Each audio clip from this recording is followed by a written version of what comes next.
In the stillness before dawn, when the world is yet wrapped in its quiet indifference, and the hum of life has not fully awakened upon the earth, there exists a truth so near to every soul that it is often forgotten precisely because it is so close. A moment will come, not imagined, not symbolic, not distant. A moment more certain than breath, more inevitable than the setting of the sun, when the final exhale leaves your body, when the last thread between soul and flesh is severed, not by violence alone, but by the quiet decree of God's providence, you will find yourself no longer moving through time, but standing outside of it. And in that instant, without delay, without distraction, without the comforting veil of earthly noise, you will encounter what has always been present, but never seen with mortal eyes. The first gaze that meets your soul will not be the world you left behind. It will not be the echo of your memories, nor the familiar faces of earth. It will be reality itself, unveiled. For the soul, in its departure, does not wander aimlessly. It is not lost in shadow. It is drawn, as Scripture whispers in solemn clarity, toward judgment. It is appointed for men to die once, and after this comes judgment. Hebrews 9:27. And judgment is not an abstraction. It is not a metaphor for memory. It is an encounter with truth, a presence before whom every mask falls away, a light so pure that it does not merely illuminate deeds, but reveals the very intention of the heart. In that sacred and trembling moment, the church teaches that the soul meets Christ not as he was once veiled in humility upon the roads of Galilee, but as he is, the living judge of the quick and the dead, radiant in justice and mercy, the Lamb who was slain and yet lives forever. And yet, before the soul can even comprehend the fullness of that divine encounter, something else is already known, already perceived with terrifying clarity. The soul sees itself, not as it wished to be, not as it pretended to be, but as it truly is. Every attachment, every hidden consent to sin, every act of love offered in purity, every moment of indifference, every forgotten grace, all of it is suddenly present, not as memory, but as reality. And here, in this unveiling, the modern soul, so accustomed to screens, to curated identities, to endless self-justification, finds itself utterly without defense. For there are no distractions in eternity, no scrolling away from truth, no noise to drown out conscience, only clarity. And in that clarity, something astonishing occurs. For many imagine that the first being encountered after death is an angel, or perhaps a demon, or even a loved one who has gone before. But what the church most solemnly places before us is something far more direct, far more intimate, and far more decisive. The soul is met by Christ, and yet this meeting is not merely external. It is interior. It is the revelation of what has always been hidden within the movements of one's freedom. The angelic realm, too, is not absent in this moment. For as tradition teaches, the guardian angel accompanies the soul, bearing witness to the life it has guarded, interceded for, and guided through countless unseen mercies. The demonic powers, too, are not ignorant of this moment, for they stand as accusers, not because they have authority, but because they cling to what was freely surrendered to them in sin. And yet above all these presences, above the witness of angels, above the malice of fallen spirits, above even the trembling memory of one's own conscience, there is Christ. The first truth, the final mercy, the eternal justice. There is a mystery here that the modern world, intoxicated with immediacy, struggles to contemplate, that the first moment of eternity is not gradual, not exploratory, not uncertain, but definitive in its clarity.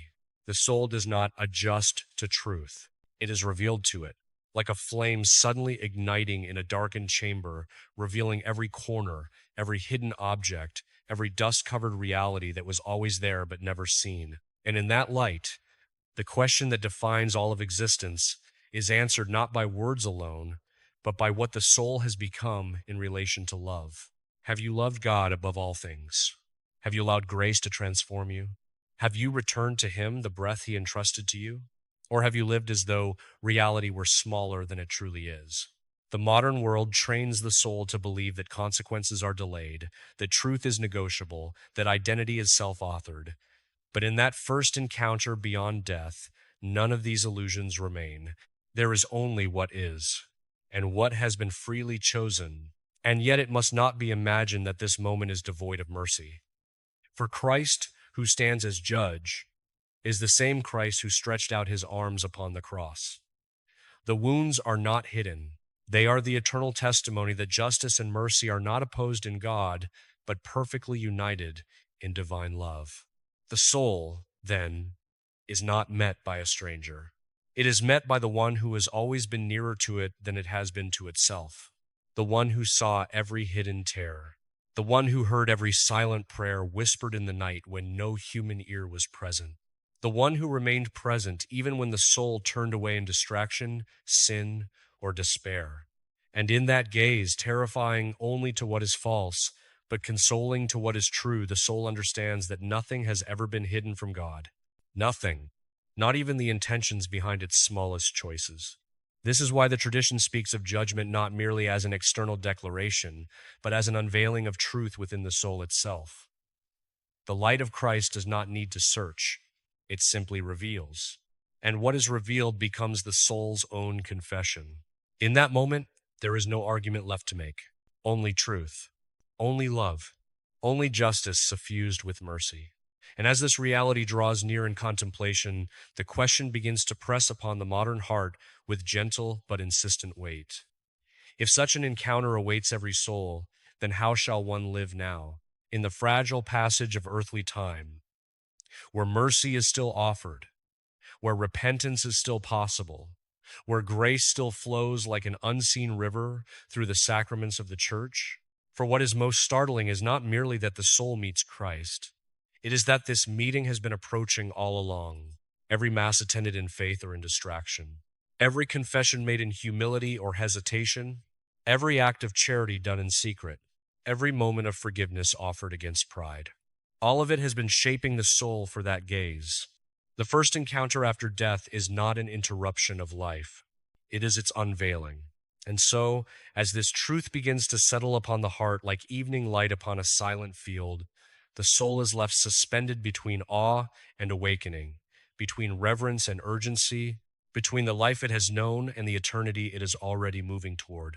And in that suspension, something stirs like a door that has not yet fully opened, but whose light is already spilling through the crack beneath it. For what awaits the soul in that first instant beyond death is not only judgment, but revelation.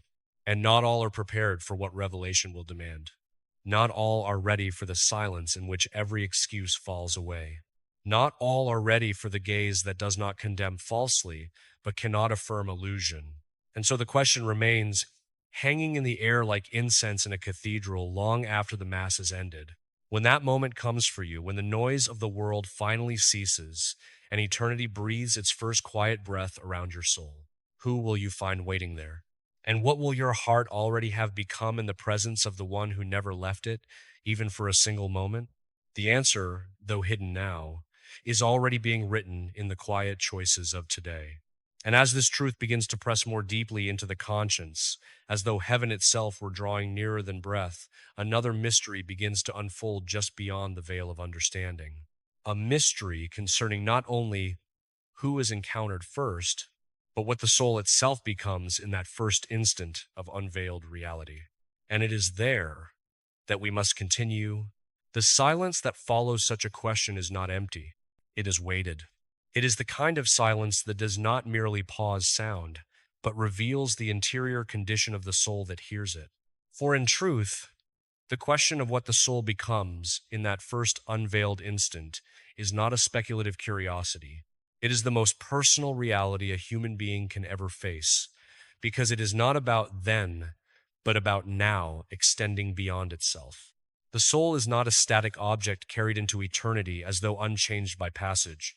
It is living, forming, deepening, either in clarity or distortion, in truth or resistance to it. And so, when death arrives and it will not announce itself as the world expects, not always with warning, not always with preparation, the soul does not begin something entirely new. It continues what it has already become. This is why the saints speak with such sobriety about habitual grace, about the slow shaping of desire, about the quiet weight of repeated choices.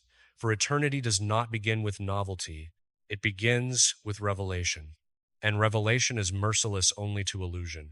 There is a mystery here that the modern mind, trained in immediacy and emotional volatility, struggles to perceive.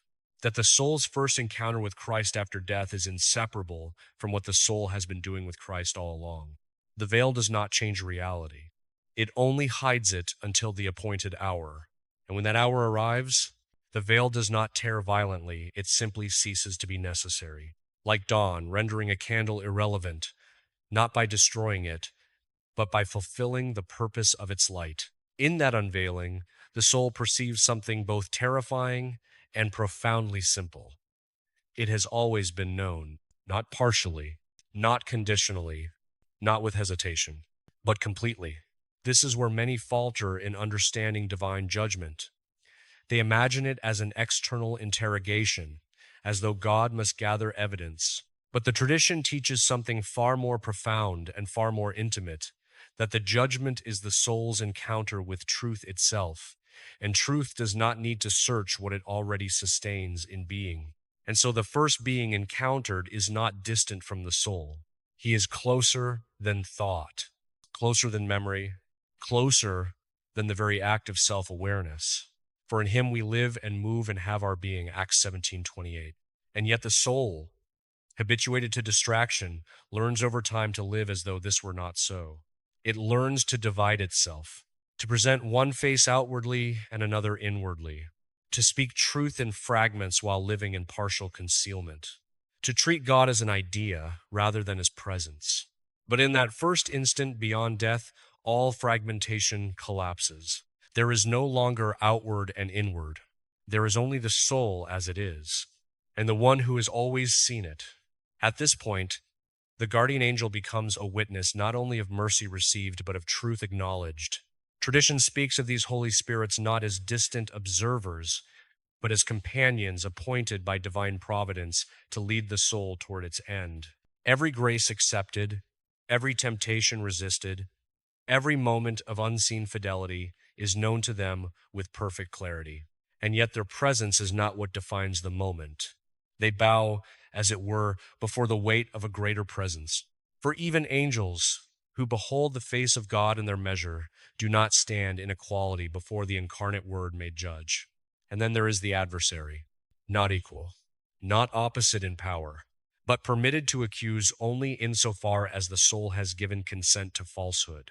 The demonic does not create guilt. It exploits what has been freely chosen and left unhealed by repentance. It is here that the soul begins to understand something it avoided throughout earthly life. That sin is not merely the breaking of external rules, but the formation of interior disintegration. And disintegration cannot stand in the presence of perfect unity without revealing itself. But even here, in this trembling clarity, the purpose is not destruction, it is truth. For God does not reveal in order to humiliate. He reveals in order to heal what can still be healed, and to confirm what has freely chosen to remain closed. The soul, in that instant, does not argue. Argument presupposes time, and time has now yielded to eternity. What remains is recognition, and recognition is far more penetrating than fear. The modern world often confuses emotional intensity with depth of understanding, but in this encounter, there is no emotional chaos. There is clarity so absolute that even sorrow becomes intelligible. The soul sees not only what it did, but what it became by doing it. Every act of love has weight. Every act of refusal has weight. Every moment of grace, accepted or neglected, is no longer a passing event. It is part of the structure of the soul itself. And so when the gaze of Christ meets the soul, it is not the gaze of a stranger evaluating from afar. It is the gaze of the one who has been sustaining the soul at every moment of its existence. A gaze that does not merely observe but reveals. A gaze that does not merely judge but manifests truth. And this is where a profound reversal takes place. The soul expects judgment to come upon it as something imposed. but instead it discovers that judgment is the unveiling of what it has already freely interiorized. If the soul has lived in charity, that charity is now its light. If it has lived in habitual resistance, that resistance becomes its obscurity, not imposed, but revealed. Christ does not arbitrarily assign darkness or light. He manifests what the soul has become in relation to love. This is why the Church has always insisted that final judgment is both justice and mercy perfectly united. For justice is not God's emotional reaction to sin, it is truth in its proper order. And mercy is not the denial of truth, but the healing of the soul that returns to it. And yet, even here, the soul is not abandoned to abstraction. For the gaze of Christ is not impersonal. It is the gaze of the crucified and risen Lord. The wounds remain, not as signs of weakness, but as eternal testimony that love has already entered into the deepest consequences of human sin. There is no moment in which the soul stands before Christ without also standing before the cross. And this changes everything. For the cross reveals that the one who judges is the one who has already borne the weight of what he judges. No accusation from the adversary can exceed what has already been assumed in love. No hidden sin surprises the one who willingly entered death to redeem it. And yet love does not negate truth. It fulfills it. So the soul finds itself held in a tension that it cannot escape, but which it was always meant to inhabit, absolute truth and absolute love, meeting in a single gaze. And in that meeting, the soul becomes fully itself. This is the moment of unveiling that the modern mind so often misinterprets as punishment, when in truth it is completion. For a soul that has resisted love experiences revelation as burning, because falsehood cannot endure light. But a soul that has been purified in love experiences revelation as homecoming, because truth is its natural element. This is why the spiritual life on earth is not preparation in the sense of acquiring external credentials. It is formation in the sense of becoming capable of love without distortion. Prayer, confession, Eucharistic communion, acts of charity, these are not mere obligations. They are participations in divine life that slowly configure the soul to withstand the weight of reality without fracture. For what is heaven, if not the fullness of reality without concealment? And what is hell, if not the refusal to receive that reality as love? At this point in the contemplation, something subtle begins to emerge in the soul of the listener. A recognition that the first encounter after death is not merely future. It is already being anticipated in every moment of sincerity or resistance today. Every act of honesty before God is already a participation in that unveiling. Every act of self-deception is already a rehearsal for fragmentation. And the door, the interior door of the soul, is never locked from God's side. It is the will that turns toward or away. And so the image returns again, quietly, persistently. A door not in space, but in the depth of the heart. A door that does not open outward into novelty, but inward into truth. And behind that door is not a stranger waiting, it is Christ. Not waiting to become present, but waiting to be recognized. And recognition is the crisis of eternity. For when the soul finally sees him without veil, the only remaining question is not, "Who are you?" but rather, "Who have I become in your presence all along?" And in that question, the next movement begins to form, like the first tremor of a truth too vast to be contained in a single moment. For what follows the unveiling is not static. It is movement, either into communion or into the chosen absence of it. And the mystery deepens still further, for not all souls respond to light in the same way. Some open, some withdraw, some finally surrender what they refuse to surrender in time. And it is here, at the threshold of that irreversible response, that we must continue. In that threshold where response becomes destiny, the soul experiences something it had rarely known in earthly life with such purity, the full weight of its own freedom. Not freedom as the modern world imagines it, untethered choice, self-definition without limit, but freedom as the power to love or to refuse love, to open or to close, to receive truth or to resist it. And now, in the presence of Christ unveiled, freedom is no longer theoretical. It is immediate, total, and luminous. There is